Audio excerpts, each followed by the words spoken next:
स्वागत है आपका दुनिया जहान में। मेरा नाम है मोहनलाल शर्मा। हर हफ्ते एक सवाल और उसका जवाब तलाशने की कोशिश। बीबीसी पड़ताल दुनिया की।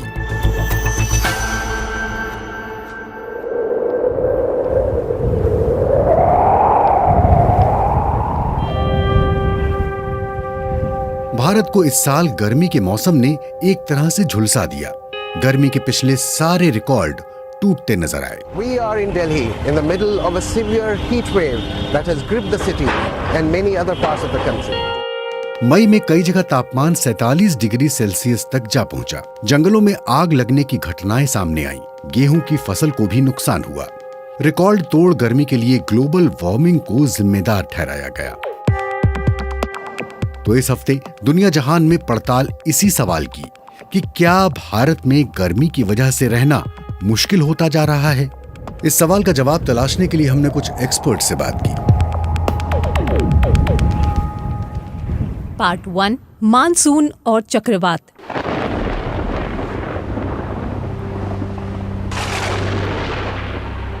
भारतीय उपमहाद्वीप भूमध्य रेखा के उत्तर में है। बंगाल की खाड़ी, हिंद महासागर और अरब सागर इसे घेरे हुए हैं। If you look on a globe or a map, you can see it's covered on. अगर आप किसी ग्लोब या नक्शे में देखें तो पाएंगे कि ये तीनों तरफ से पानी से घिरा है। ये हैं हमारे पहले एक्सपर्ट डॉक्टर रॉक्सी मैथ्यू कोल। वो पुणे स्थित Indian institute of tropical metrology में मौसम विज्ञानी हैं। भारत के उत्तर में एशिया की सबसे बड़ी पर्वत श्रृंखला है। 5 देशों में करीब 2500 किलोमीटर तक फैले हिमालय की कई चोटियां 7000 मीटर से ऊंची हैं। भौगोलिक स्थिति के ये दो प्रमुख पहलू यानी पानी और पहाड़ भारत की जलवायु तय करते हैं। भारत में सर्दियों के मौसम के दौरान तापमान 20 डिग्री सेंटीग्रेड के आसपास रहता है, लेकिन सूर्य के उत्तरायण होने के बाद मार्च से मई तक गर्मी बेतहाशा बढ़ जाती है। तापमान 40 डिग्री सेल्सियस या फिर उससे कहीं ज्यादा हो जाता है। डॉक्टर रॉक्सी कहते हैं कि देश के कुछ क्षेत्रों में गर्मी की वजह सिर्फ अधिक तापमान नहीं बल्कि ह्यूमिडिटी भी होती है। वो कहते हैं कि अगर हवा गर्म हो और उसमें नमी भी रहे तो शरीर से पसीना निकलना बंद हो सकता है। ऐसे में शरीर तापमान को संतुलित नहीं रख पाता है और कई दिक्कतें हो सकती हैं। गर्मियों में समुद्र का पानी भी गर्म हो जाता है। गर्म हवा नमी लेकर उत्तर की ओर बढ़ती है। So during the northern summer, that is June to September, we have the जून से सितंबर के दौरान हिंद महासागर से नमी लेकर चलने वाली मानसून की हवाओं के असर से भारत में बारिश होती है। दक्षिण एशिया में साल भर में होने वाली कुल बारिश का 80% बरसात मानसून की ये हवाएं ही कराती हैं। अगस्त के आखिर तक मानसून के बादल गायब होने लगते हैं और नवंबर आते आते देश से पूरी तरह बाहर चले जाते हैं। winter comes during October, November. अक्टूबर और नवंबर के दौरान हवा का रुख पलट जाता है। अब हवा जमीन से समुद्र की ओर जा रही होती है। दक्षिण एशिया में इस दौरान भी थोड़ी बारिश होती है। सर्दियों में जीवन थोड़ा आसान होता है, लेकिन मौसम बदलने के साथ एक नया खतरा सामने होता है। Nothing stands a chance against the might of this storm. It's plundered its way through the Indian state of West Bengal. समंदर का पानी गर्म होने से चक्रवात की स्थिति बन जाती है। भारत का तटीय इलाका करीब 7500 किलोमीटर फैला है। यहाँ रहने वाली आबादी इसका कहर झेलती है। डॉक्टर रॉक्सी कहते हैं कि भारत का चुनौती भरा मौसम उन लोगों पर ज्यादा कहर ढाता है जिन्हें खुले में काम करना पड़ता है। The water, the warm waters of the Indian Ocean, it's warming at a fast. Hind महासागर का पानी बहुत तेजी से गर्म हो रहा है। अटलांटिक और प्रशांत महासागर से तुलना की जाए तो ये सबसे तेजी से गर्म होने वाला समुद्र है। हिमालय के ग्लेशियर भी तेजी से पिघल रहे हैं। घनी आबादी वाले क्षेत्र पर इसकी वजह से बहुत दबाव बन रहा है। इनमें से ज्यादातर जगहों पर मौसम को लेकर पहले से चेतावनी देने वाले सिस्टम नहीं है। क्लाइमेट चेंज यहाँ इसलिए भी दिक्कत की एक वजह है। भारत भीषण गर्मी से किस कदर जूझा, ये समझने के लिए इस बात को देखना महत्वपूर्ण होगा कि यहाँ लोग इससे निपटने के लिए क्या कर रहे हैं। पार्ट 2, जलवायु परिवर्तन का असर। As a tropical country, India always has had heat waves. So this is एक something उष्ण that the कटिबंधीय देश होने की वजह से भारत में हमेशा से गर्म हवाएं चलती रही हैं। जलवायु परिवर्तन ने इसके असर को और बढ़ा दिया है। हमारी दूसरी expert doctor Aditi Mukherjee international water management institute में प्रिंसिपल रिसर्चर हैं। वो बताती हैं कि भारत की जलवायु में हाल फिलहाल सबसे बड़ा अंतर ये आया कि अब ज्यादा तापमान वाले दिनों की संख्या बढ़ गई है। उनके मुताबिक हीट वेव से प्रभावित इलाके का दायरा भी बढ़ गया है। उदाहरण के लिए इस बार उत्तरी पाकिस्तान और भारत से लेकर बांग्लादेश तक पूरा इलाका हीट वेव की चपेट में था। यहाँ बरसात का पैटर्न भी बदल रहा है। So we will see more rain, but we will also see shorter periods or more intense rain. हम पाएंगे कि बरसात ज्यादा हो रही है, लेकिन हम देखते हैं कि थोड़े समय के दौरान ही खूब बारिश हो रही है। उसके बाद काफी दिनों तक बारिश नहीं होती है। हम जानते हैं कि मौसम गर्म होने से बारिश के पूरे चक्र पर असर हुआ है। सूखे और बाढ़ की दिक्कतें बढ़ी हैं। भारत दुनिया में गेहूं का दूसरा सबसे बड़ा उत्पादक है। इस साल देश के कुछ हिस्सों में उपज 1/3 तक घट गई। डॉक्टर अदिति मुखर्जी कहती हैं कि इसकी वजह यह है कि गेहूं का पौधा जितनी गर्मी बर्दाश्त कर पाता है, इस बार तापमान उससे कहीं ज्यादा था। लेकिन ज्यादा परेशान करने वाली वो रिपोर्ट है जिसमें बताया गया है कि गर्मी की वजह से होने वाली मौतों की संख्या बढ़ी है। दिक्कतें और भी हैं। Often women and young girls are tasked with the job of collecting water. So when you have water पानी भर के लाने का काम अक्सर महिलाओं और लड़कियों के जिम्मे होता है। जब ज्यादा गर्मी की वजह से जल स्रोत सूख जाते हैं और आपके पास नल का कनेक्शन नहीं हो, तो इस गर्मी में ढोकर पानी लाना पड़ता है। इससे महिलाओं और बच्चों का स्वास्थ्य प्रभावित होता है। बच्चे स्कूल नहीं जा पाते तो उनकी पढ़ाई पर असर होता है। डॉक्टर अदिति कहती हैं कि कमजोर तबके पर इसका असर ज्यादा होता है। So for these heat waves, for example, the ones who were more affected were the people who heat wave से वो लोग ज्यादा प्रभावित होते हैं जो पहले से ही मुश्किलों में घिरे हैं। खेत मजदूरों को धूप में काम करना पड़ता है। उनके पास पर्याप्त स्वास्थ्य सुविधाएं भी नहीं हैं। शहरी इलाकों में सड़क पर खड़े होकर कारोबार करने वाले इसका असर झेलते हैं।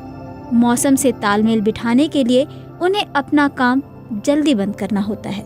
डॉक्टर अदिति कहती हैं कि ऐसे लोगों को कमाई का बड़ा नुकसान होता है। दिक्कत शहर के झुग्गी वाले इलाकों में भी होती है। वहां अक्सर पानी की सप्लाई बाधित हो जाती है। पार्ट 3 गर्मी का मुकाबला। I'm Chandni Singh and I work as a senior researcher at the Indian Institute. हमारी तीसरी expert Chandni Singh Indian institute for human settlement में सीनियर रिसर्चर हैं। वो बताती हैं कि खराब मौसम का पूर्वानुमान हो तो सरकार क्या करती है। Sending out early warnings to people to say that there's heat. लोगों को आगाह किया जाता है कि अगले कुछ दिनों या हफ्तों में गर्मी बढ़ने वाली है। हीट वेव के दौरान लोगों को जानकारी दी जाती है कि वो कैसे खुद को ठंडा रखें। दिन के 11 बजे से शाम 4 बजे तक, जब दिन सबसे ज्यादा गर्म रहता है, तब घर में रहने को कहा जाता है। ये भी सलाह दी जाती है कि अगर हीट स्ट्रेस के कोई लक्षण दिखाई दें तो तुरंत किसी अस्पताल में जाएं। भारत में सदियों से कुछ दूसरे उपाय भी किए जाते हैं। चांदनी सिंह बताती हैं कि लोग घर के फर्श पर पानी डालते हैं, बाहर जाते हैं तो सिर को ढककर रखते हैं या फिर छाते का इस्तेमाल करते हैं। इन देसी उपायों को कई पीढ़ियों से आजमाया जा रहा है।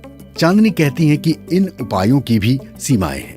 वो बताती हैं कि अब भवन निर्माण की शैली में बदलाव से लेकर कई दूसरे उपाय भी आजमाए जा रहे हैं।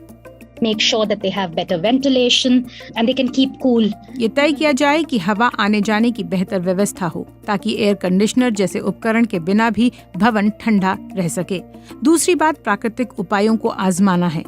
इकोसिस्टम के मुताबिक उपाय किए जाएं, जैसे शहर में आप ऐसी जगह तय करें जहां हरियाली हो, जिससे गर्मी में ठंडक का एहसास मिल सके।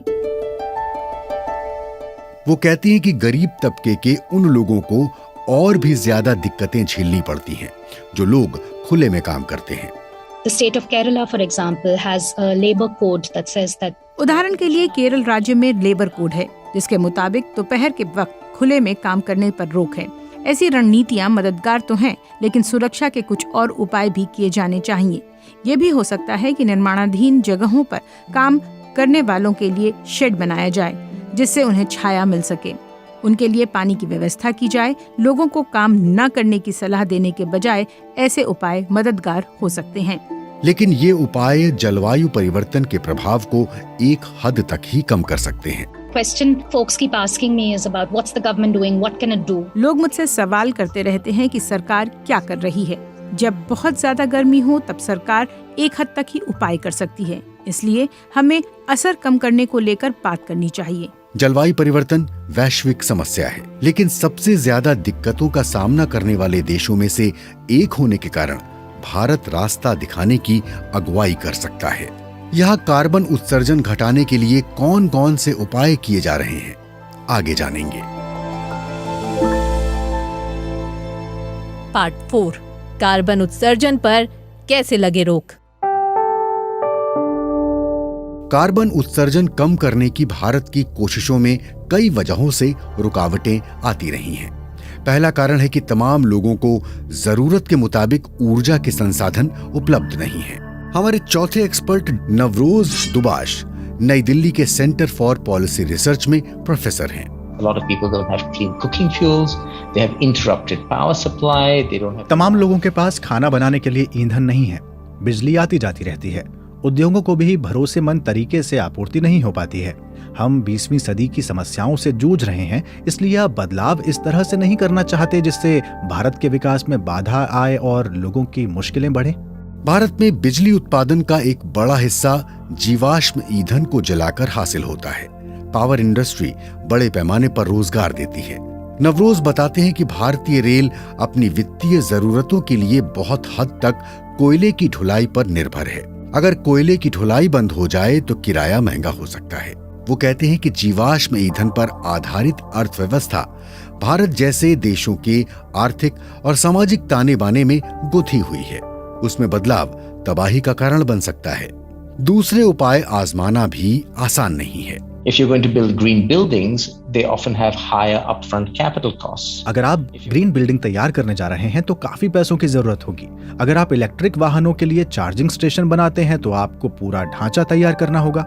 आप ऐसा तब करेंगे जब आपके यहाँ सड़कें, रेलवे लाइन, इमारतें और बंदरगाह अच्छी तरह नहीं बने हैं। दूसरे शब्दों में कहें तो जब आप इस पैसे का इस्तेमाल दूसरी तात्कालिक जरूरतों में कर सकते हैं तो आप इसे कार्बन उत्सर्जन घटाने के लिए क्यों लगाएंगे?